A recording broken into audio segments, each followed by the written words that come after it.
Penny and Her Marble by Kevin Hinks. You can read along. Chapter 1. Penny was pushing her doll Rose in her stroller. They went back and forth on the front sidewalk. "Only go as far as Mrs. Goodwin's house," called Mama.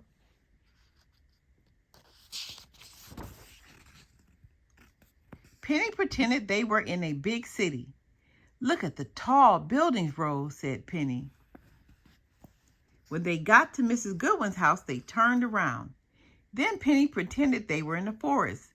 "I hope we don't get lost in the trees, Rose," she said. They went back and forth again and again. Now Penny pretended they were flying in a plane. "Everything looks so tiny from up here," said Penny. Just then, Penny saw something on Mrs. Goodwin's lawn. It glinted in the sun. It was a marble, a big, shiny blue marble. "It can't be Mrs. Goodwin's," thought Penny. "She is too old to play with a marble." Penny bent down to get a better look. The marble seemed to say, "Take me home." Penny looked around. No one was watching. Penny picked up the marble. She put the marble in her pocket. Then Penny raced home with Rose. Chapter 2. Penny took the marble to her room. She shut the door. Penny rolled the marble between her fingers. The marble was smooth. Penny rolled the marble across the floor. The marble was fast. Penny showed the marble to Rose. "Isn't it pretty, Rose?" said Penny. The marble was so blue it looked like a piece of the sky. Penny went to the window and held up the marble. She was right. The marble was like a piece of the sky. Penny saw Mrs. Goodwin out the window. Mrs. Goodwin was in her yard. Mrs. Goodwin was exactly where Penny had found the marble. Penny hid behind the curtain. Was Mrs. Goodwin looking for the marble? Penny left the window. She hid the marble in her dresser. Penny stayed by Mama and the babies all afternoon. She could not stop thinking about the marble. Chapter 3. "Do you want to bake cookies?" asked Mama. Penny shrugged. "We could make your favorite," said Mama. "Sugar cookies." "I'll watch you," said Penny. "Are you feeling okay?" asked Mama. "My stomach hurts a little," said Penny. Mama felt Penny's forehead. "No fever," said Mama. Penny watched Mama bake cookies. Penny helped a little.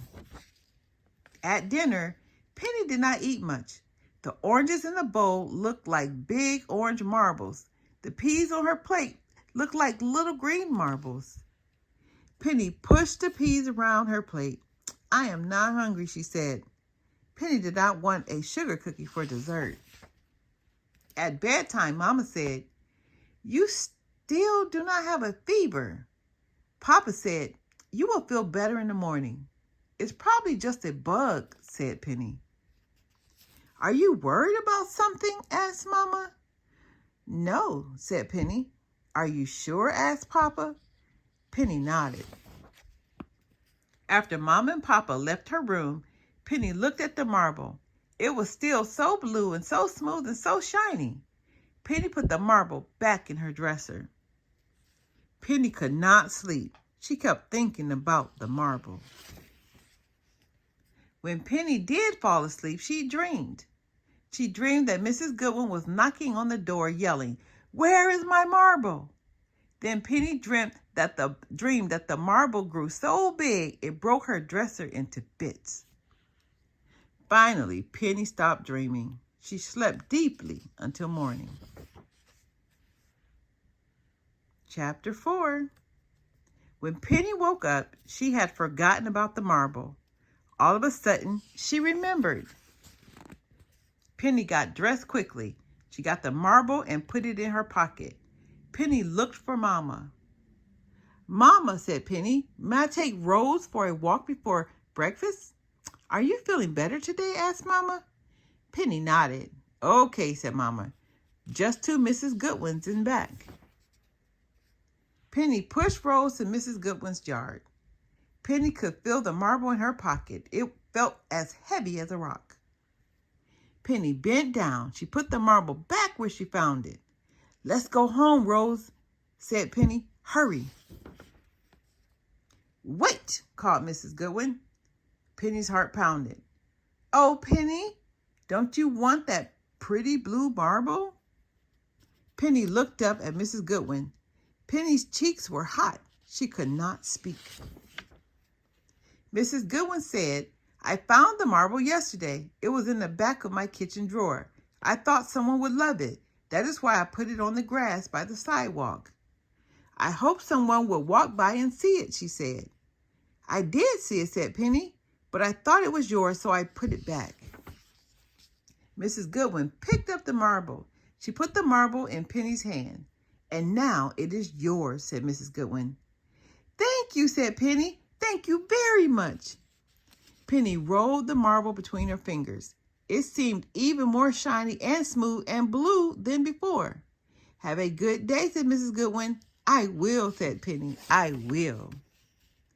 Penny pushed Rose home. Penny pretended they were in a boat on the sea. The sea is the same color as my marble, said Penny. Penny pushed faster. This boat ride is making me hungry, Rose, said Penny. Let's go inside and have the biggest and best breakfast ever. And they did. The end.